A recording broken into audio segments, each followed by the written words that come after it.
année, à la veille du Nouvel An, le président de la République s'est adressé à la nation hier soir en direct sur notre antenne. À cette occasion, le chef de l'État fait le bilan de l'année 2020 avant de dresser les défis et les enjeux pour la poursuite du développement de la Côte d'Ivoire. De la crise sanitaire au dialogue politique qui a repris, en passant par la transformation structurelle de l'économie, le président Alassane Ouattara a tout passé en revue.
Ivoiriennes, Ivoiriens, mes chers compatriotes, chers amis de la Côte d'Ivoire, c'est toujours avec un plaisir renouvelé que je m'adresse à vous à l'occasion du traditionnel message à la nation qui marque le passage à la nouvelle année.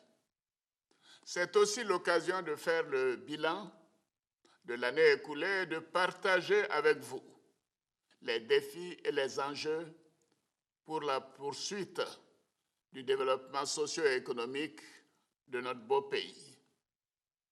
Nous abordons tous l'année qui s'annonce avec beaucoup d'espérance.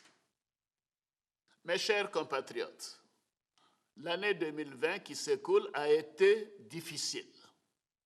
La crise sanitaire liée à la pandémie de Covid-19 continue de secouer le monde entier. La paix et la cohésion sociale dans notre beau pays ont été mises à l'épreuve à la faveur de l'élection présidentielle du 31 octobre 2020. Les violences consécutives à l'appel à la désobéissance civile de certains partis de l'opposition se sont hélas soldées par des pertes en vie humaine, des blessés et des dégâts matériels importants. Bien évidemment, la justice fera son travail afin que les responsabilités soient situées et la loi sera appliquée dans toute sa rigueur. Je voudrais à nouveau m'incliner devant la mémoire des 87 victimes de ces violences et exprimer toute ma compassion à leurs familles. La solidarité de l'État continuera de leur être manifestée. Je me félicite de toutes les initiatives du corps préfectoral, de la chefferie traditionnelle, des guides religieux et de toutes les bonnes volontés qui ont permis d'éviter le pire dans plusieurs localités. Je félicite tout particulièrement les forces de l'ordre pour leur attitude républicaine, leur professionnalisme et la retenue dont elles ont fait preuve face aux provocations durant toute la période électorale. Ces événements malheureux nous invitent à une attention, à une vigilance permanente pour préserver la paix, la stabilité et la cohésion sociale si chères aux habitants de notre beau pays. Mes chers compatriotes, la Côte d'Ivoire à l'instar des pays du monde entier, a été touché par la pandémie de la COVID-19. Cette pandémie a bouleversé nos vies. Beaucoup de nos concitoyens ont vu leur activité s'arrêter. D'autres se sont retrouvés en congé forcé, en chômage partiel, ou ont expérimenté le télétravail. Certains en sont malheureusement décédés, laissant leur famille dans le désarroi.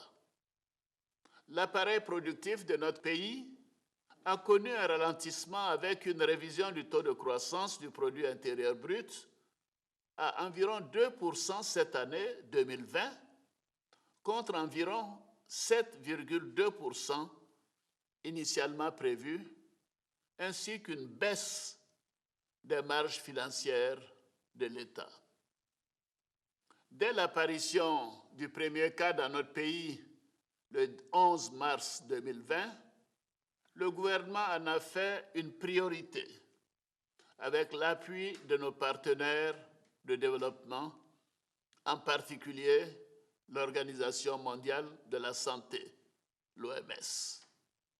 L'État a assumé son rôle régalien en protégeant les habitants de notre pays et en apportant un soutien à notre économie.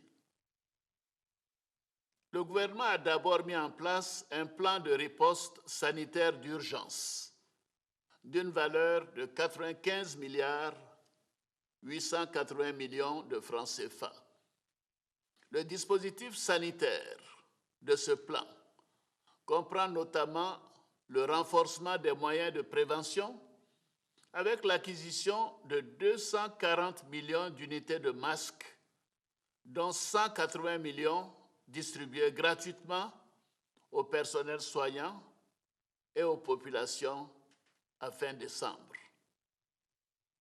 Le gouvernement a également mis en place des infrastructures adéquates pour dépister les cas suspects et les prendre en charge le cas échéant. Ainsi, 13 sites de dépistage ont été rendus opérationnels dans le Grand Abidjan et les moyens des districts sanitaires ont été renforcés pour assurer une couverture nationale en matière de dépistage.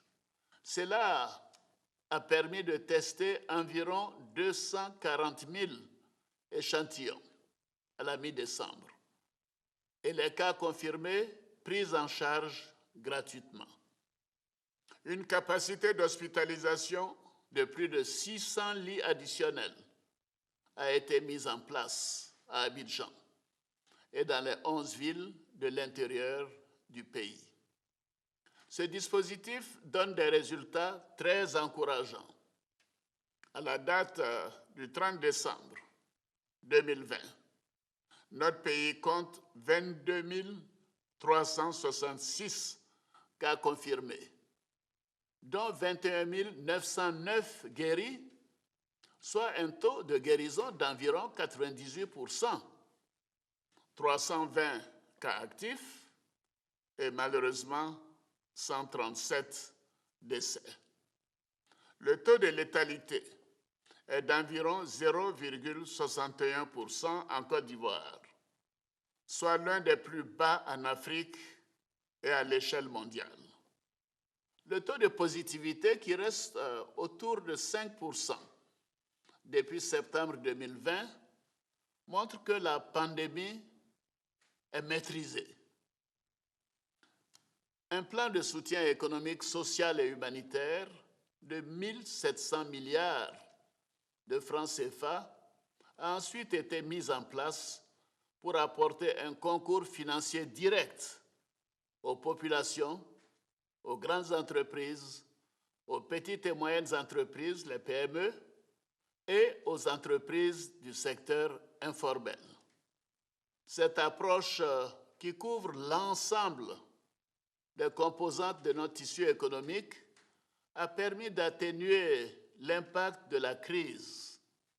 Ainsi, à la mi-décembre 2020, C'est un montant cumulé de 159 milliards de francs CFA qui a été décaissé, dont 50 milliards au profit des filières agricoles.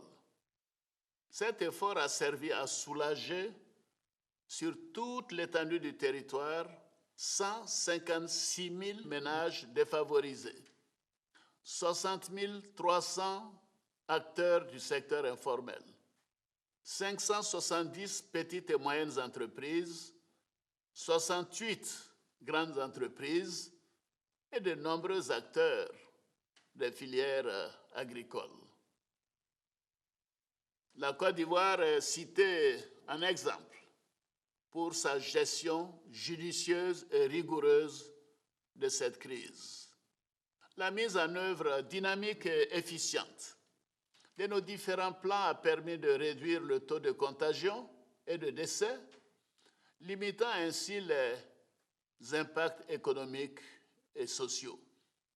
Ainsi, l'État de Côte d'Ivoire a répondu avec responsabilité afin de contenir la pandémie et d'en juguler les effets sur nos populations et notre économie. Nous sommes restés aux côtés de chaque habitant de notre beau pays. Je félicite tout le personnel médical, civil et de sécurité qui est en première ligne face à cette pandémie. Votre engagement total et constant a permis de sauver de nombreuses vies. J'invite cependant l'ensemble des populations à maintenir une vigilance à tous les niveaux et à continuer de respecter les mesures barrières, notamment le lavage régulier des mains, le port obligatoire du masque dans les lieux publics et les transports en commun, et la distanciation physique. En effet, l'on note à travers le monde, notamment dans la sous-région, une recrudescence de la pandémie due à une deuxième vague de contamination depuis le début du mois de novembre 2020. C'est pourquoi, dans la poursuite de nos efforts pour lutter contre cette pandémie, le Conseil des ministres a décidé de la vaccination à titre gracieux du personnel en première ligne dans la lutte contre cette maladie, à savoir le personnel de la santé, les forces de défense et de sécurité et les enseignants. Une deuxième vague de vaccination concernera les personnes âgées de plus de 50 ans, les personnes avec des pathologies chroniques et les voyageurs internationaux. Ce sont environ 5 millions de personnes, soit 20% de la population ivoirienne, qui sont ciblées par cette vaccination prévue pour débuter en avril 2021. Cette crise nous interpelle aussi sur la nécessité d'intensifier notre programme de développement de notre système de santé. L'accent sera notamment mis sur la généralisation de la couverture maladie universelle, la mise en place de plateaux techniques de haut niveau, l'amélioration de la qualité des prestations, ainsi que la simplification et une rigueur accrue dans la gestion financière des hôpitaux. Ivoiriennes, Ivoiriens, mes chers compatriotes, malgré ce contexte particulièrement difficile, la Côte d'Ivoire est restée l'une des économies les plus performantes à l'échelle mondiale. En effet, au moment où la plupart des grandes économies seront en récession en 2020 en raison de la pandémie de COVID-19, le taux de croissance de l'économie ivoirienne est évalué à environ 2%. La bonne tenue de notre cadre macroéconomique et la gestion rigoureuse de nos finances publiques nous ont permis de maintenir la confiance de nos partenaires au développement et des marchés financiers internationaux qui ont continué d'investir dans notre pays. L'État a poursuivi la transformation structurelle de l'économie, notamment par la diversification de l'appareil productif industriel, l'amélioration du taux de transformation des matières premières agricoles et l'accroissement de la production minière. Cet élan d'accélération de la transformation structurelle s'appuie sur la mise en œuvre de programmes de partenariat avec le secteur privé, notamment en ce qui concerne les produits de base comme l'anacarde, l'EVA et le cacao. L'accent a également été mis sur la poursuite de l'extension et l'entretien du réseau routier dans les villes et sur l'ensemble du territoire national. Ainsi, malgré les restrictions sanitaires, nous avons pris les dispositions pour accélérer et achever les travaux de construction de plusieurs nouvelles routes bitumées, notamment les routes Tchebisu-Djidievi, Bunjali-Odjene, Odjene-Gweleba, Ferke-Kong, Agoville-Séchi, Bouna, Doropo, frontière du Burkina, Divo-Guitry, côtière, et Danane, frontière de Guinée. L'année 2021 verra l'intensification de nos activités sur les infrastructures routières et nos interventions porteront sur un minimum de 1313 km de routes en cours de bitumage et la poursuite de la construction de 33 ponts et échangeurs. De nombreux projets structurants ont été initiés pour le développement des ports d'Abidjan et de San Pedro, en vue d'améliorer leur compétitivité. Ainsi, la construction d'un nouveau terminal céréalier au port autonome d'Abidjan, lancé au cours de cette année 2020, permettra d'accroître considérablement la capacité de stockage et d'apporter une solution durable à la problématique de la sécurité alimentaire en Côte d'Ivoire et dans la sous-région. Mes chers compatriotes, chers frères, chères sœurs, les actions menées par le gouvernement ont permis d'améliorer de manière substantielle les conditions d'accès à la santé et à la protection sociale, à l'éducation, à l'électricité, à l'eau potable et à l'assainissement. Une plus large proportion de la population bénéficie aujourd'hui de la couverture maladie universelle. En ce qui concerne l'électricité, la baisse du tarif social est une mesure concrète de lutte contre la cherté de la vie afin d'améliorer le pouvoir d'achat des Ivoiriens. C'est dans ce sens que j'ai pris la décision de la suppression des frais de cotisation des comités de gestion des établissements scolaires, c'est-à-dire les COGES, dans le primaire et le secondaire.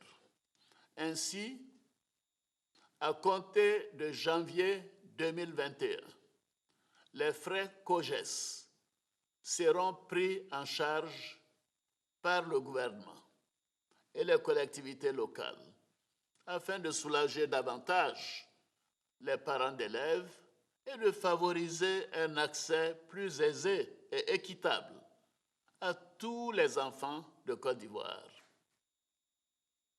Le programme social du gouvernement se poursuivra tout au long de l'année 2021 en mettant l'accent sur l'accroissement des opportunités d'emploi, la formation et l'insertion professionnelle des jeunes, ainsi que l'autonomisation des femmes. Nos efforts au cours de ces dernières années ont permis d'inverser la courbe de la pauvreté en la faisant passer d'environ 55% en 2011 à 39,4% en 2018. Ce taux devrait continuer de baisser pour se situer aux environs de 35% en 2020. De même, le revenu par habitant dans notre pays a presque doublé, passant de 1 213 dollars US en 2010 à environ 2 286 dollars US en 2019, soit le niveau le plus élevé des pays de la CEDEAO. Nous avons obtenu ces résultats grâce aux efforts de toutes les forces vives de la nation. Je tiens à féliciter chacune et chacun d'entre vous. Nous venons de loin. Nous avons fait du chemin depuis 2011. Je sais que les défis sont encore nombreux. C'est pourquoi nous voulons aller encore plus loin et plus vite pour des lendemains meilleurs pour chaque Ivoirienne et chaque Ivoirien. Mes chers compatriotes, le 31 octobre dernier, vous m'avez renouvelé avec une large majorité votre confiance à la tête de notre chère Côte d'Ivoire pour les 5 ans à venir. Avec un taux de participation au scrutin de 53,9%, vous avez démontré votre maturité démocratique et votre respect de la Constitution. Je voudrais, à ce stade de mon propos, rendre un hommage mérité à tous ceux qui ont contribué à l'effectivité de ces élections. J'ai notamment une pensée pieuse pour feu le Premier ministre Amadou Gon Coulibaly et feu le ministre de l'administration du territoire et de la décentralisation, Sidiki Diakité, qui ont tous deux été des artisans en première ligne dans l'organisation de ces élections. Je voudrais réaffirmer mon engagement à créer les conditions pour la mise en œuvre réussie de notre ambitieux programme de développement intitulé « Une Côte d'Ivoire solidaire » qui place chaque Ivoirienne et chaque Ivoirien au cœur de l'action de l'État. Au cours de ce nouveau mandat, la priorité sera donnée à la consolidation du triptyque paix, sécurité, cohésion, à travers le renforcement de nos institutions, de la justice, de la réconciliation nationale et la culture du vivre ensemble. J'attache du prix au dialogue. C'est l'un des héritages les plus précieux que nous a légué le père de la nation ivoirienne, le président Félix Houphouët-Boigny, à qui je voudrais à nouveau rendre hommage. Afin de consolider la cohésion nationale et la réconciliation politique, j'ai nommé un jeune issu du PDCI-RDA comme ministre en charge de la réconciliation nationale. J'ai aussi instruit le Premier ministre Ahmed Bakayoko de relancer le dialogue politique avec l'opposition et la société civile. Les discussions se sont déroulées du 21 au 29 décembre dernier en vue de la préparation des prochaines élections législatives qui doivent avoir lieu impérativement au mois de mars 2021. Je salue l'adhésion de toutes les parties concernées à ce processus, qui a enregistré la participation de tous les partis et groupements politiques, ainsi que de la société civile. Je me félicite de la qualité de ce dialogue inclusif et des points de convergence qui se sont dégagés, notamment en ce qui concerne la composition et le bureau des commissions électorales locales, ainsi que les recommandations pour l'apaisement de l'environnement politique.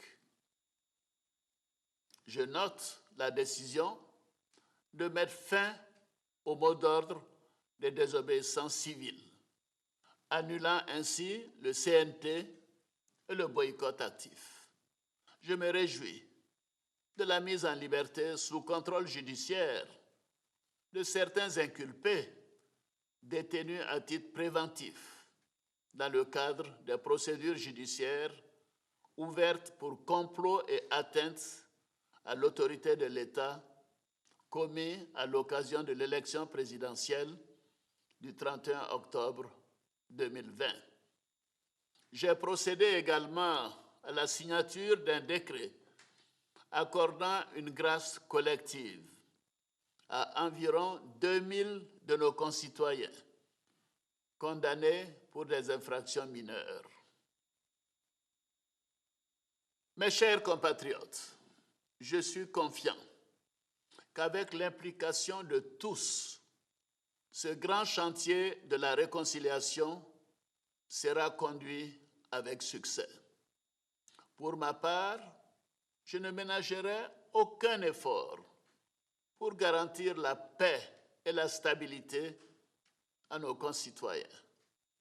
Nous devons continuer sans relâche à rassembler toutes les filles et tous les fils de notre beau pays, à intensifier toutes nos actions en faveur du pardon et de la concorde nationale, dans la justice et le respect des droits et devoirs de chacun. Nous devons poursuivre nos efforts en matière de réforme et de gestion pour que la dynamique économique et sociale entamée puisse avoir plus d'impact sur le quotidien de nos concitoyens.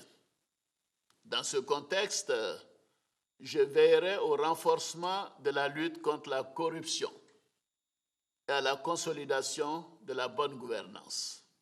Nous devons également accroître l'efficacité de l'administration dans l'exécution des programmes et des projets afin que la richesse nationale profite équitablement à toutes les populations de notre pays. Ivoiriennes, Ivoiriens, mes chers compatriotes, chers amis de la Côte d'Ivoire, la réussite de notre ambition pour notre pays passe par notre solidarité. C'est pourquoi nous devons multiplier les initiatives visant à rassembler toutes les filles et tous les fils de Côte d'Ivoire dans le dialogue et la responsabilité. Nous avons tous la responsabilité de préserver la paix, de bannir la violence et d'unir nos forces pour la construction d'une nation apaisée, une nation dans laquelle il fait bon vivre. Je crois fortement à notre capacité à offrir à chaque Ivoirienne et à chaque Ivoirien une vie meilleure. L'année 2021 sera à cet égard une excellente année. Je souhaite une bonne et heureuse année 2021 à chacune et à chacun d'entre vous. Vive la République, vive la Côte d'Ivoire, que Dieu bénisse notre beau pays.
C'était l'adresse du chef de l'État à l'occasion du traditionnel message à la nation qui marque le passage à la nouvelle année. Les feux d'artifice aussi marquent le passage à la nouvelle année. Cette année, spécialement, ces feux d'artifice étaient éclatés et la cérémonie officielle s'est faite dans la nuit d'hier à aujourd'hui dans la commune de Koumassi. Vous le voyez, c'était un moment magique qui a eu le mérite de nous faire oublier un tant soit peu la tragédie de 2020. Issa Chonanyeo nous en parlera ce soir dans le 20h avec Marie-Laure Ungoran. On se souhaite la bonne année, mais on ne se fait pas la bise. On le sait, le cœur y est. La page 2020 est tournée, mais la pandémie de Covid-19 ne s'arrête pas avec la fin de l'année. L'année 2020 a été si particulière que le monde d'après, nous l'imaginons meilleur. Et c'était la prière hier soir dans tous les temples et toutes les paroisses visitées par nos équipes lors du réveillon. Une nouvelle année dans la santé, une nouvelle année dans la paix véritable. Frédéric Oulaye et Franck Quadio nous en parleront également ce soir. Soyez au rendez-vous, c'est 20h sur RTI1 avec la talentueuse Marie-Laure Ungoran. Il y a tout juste un an, mais cela nous semble déjà une autre époque. Les rassemblements étaient permis et tout le monde attendait 2020, mais rien ne s'est passé comme prévu. Cette année, c'est presque en marchant sur les œufs, tout en faisant attention que l'on a célébré partout le réveillon de la Saint-Sylvestre. À Boaké, dans la région de Gbeke, les forces de sécurité se sont assurées que tout se passe bien. 280 éléments des forces de défense et de sécurité mobilisés pour la sécurisation de la nuit de la Saint-Sylvestre à Boaké. Premier lieu de rassemblement, la 3e Légion de gendarmerie où les éléments des FACI, de la police, de la gendarmerie, etc. ont reçu les consignes. Il s'agit de la sécurisation des personnes et de leurs biens. Pour cette nuit, un sacrifice vous est encore demandé, tout comme ça s'est passé le 24 décembre.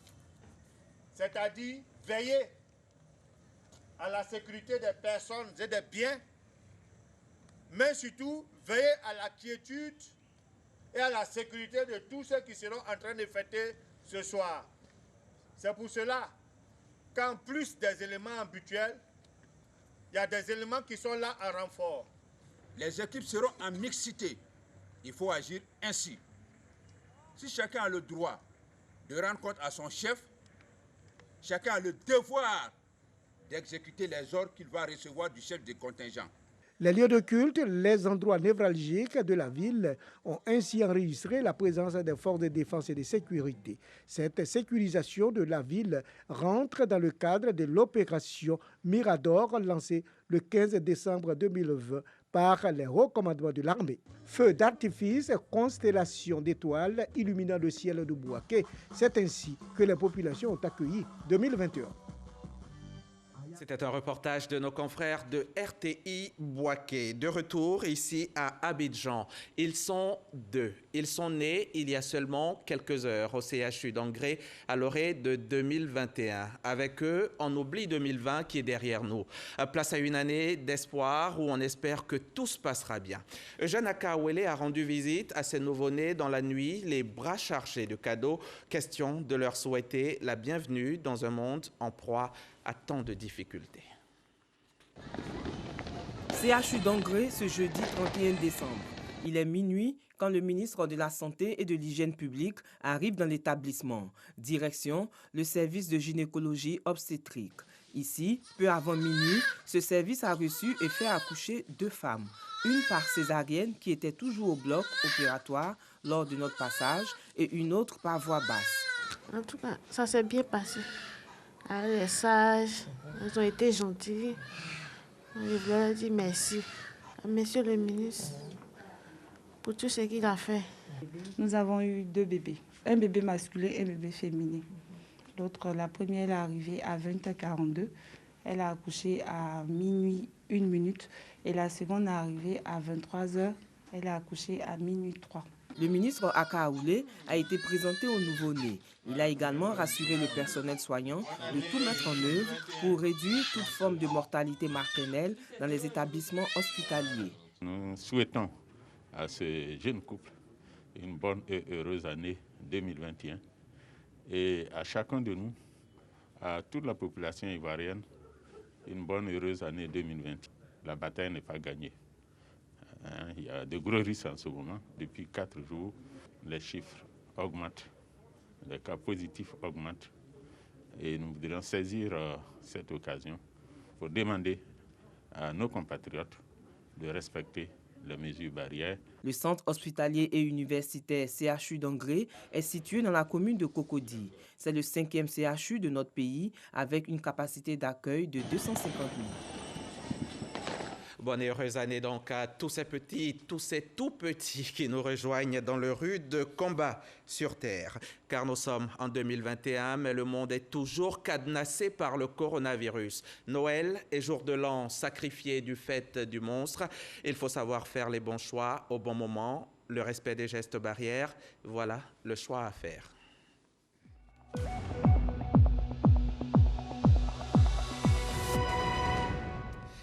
L'année s'achève donc au moment où le monde est prisonnier du coronavirus. Ici en Côte d'Ivoire, alors qu'on le croyait en perte de vitesse, le virus ressurgit et bombe à nouveau le torse. 124 nouvelles infections rien que pour la seule journée d'hier. Nous sommes à ce jour à 22 490 cas de contamination pour 137 vies emportées. À l'échelle du monde, c'est 83 500 000 personnes qui ont été touchées par la pandémie et 1 800 000 en sont mortes à ce jour. L'espoir est permis, c'est vrai, 2021 pourrait être meilleur, mais seulement si nous appliquons les gestes qui sauvent. En Chine, une étude sérologique gouvernementale révèle que 4,43% des habitants de Wuhan ont été contaminés au mois d'avril, soit au lendemain du pic de la crise sanitaire. Rapporté à la population totale de la mégapole, cela représente plus de 480 000 habitants du berceau de l'épidémie qui ont été contaminés. Ces chiffres sont 10 fois supérieurs au bilan officiel annoncé par les autorités chinoises qui faisaient état de quelques 50 000 contaminations à Wuhan. Ce 1er janvier 2021 est aussi une date symbolique qui restera gravée dans l'histoire de l'intégration africaine. La ZLECAf, la zone de libre-échange continentale africaine, entre officiellement en vigueur ce vendredi. Ratifié jusqu'à présent par 34 pays, le traité est censé instaurer la plus vaste zone de libre-échange au monde avec 1,2 milliard de personnes potentiellement concernées. L'idée étant d'accroître le commerce intra-africain et d'y développer les richesses. La ZLECA prévoit d'ici 15 ans au maximum la suppression de 90% des taxes douanières sur les biens et les services. Et nous allons refermer ce journal au Royaume-Uni qui coupe définitivement les ponts avec l'Union européenne ce vendredi 1er janvier après 4 ans et demi d'une saga compliquée. Cet épilogue ouvre un nouveau chapitre de l'histoire du pays confronté à la crise sanitaire de Covid-19. Les Britanniques restent toujours aussi partagés sur le Brexit. Si les Brexiteurs se félicitent de retrouver leur souveraineté, les Remainers, eux, expriment leur tristesse. Ici à la RTI, c'est plutôt dans la joie que nous nous employons à vous offrir un journal de qualité. même le jour de l'an. Merci à tous ceux qui sont avec moi ici aujourd'hui. Ils sont une bonne vingtaine, de la rédaction, de la technique, de la régie finale, du maquillage. Très bonne année 2021 à chacun de vous. Très belle année à vous aussi qui nous suivez, tout en vous remerciant de la confiance et la fidélité renouvelée à la première chaîne audiovisuelle du pays. On n'oublie pas, le coronavirus rôde toujours, on ne se fait pas la bise et on se lave très bien les mains.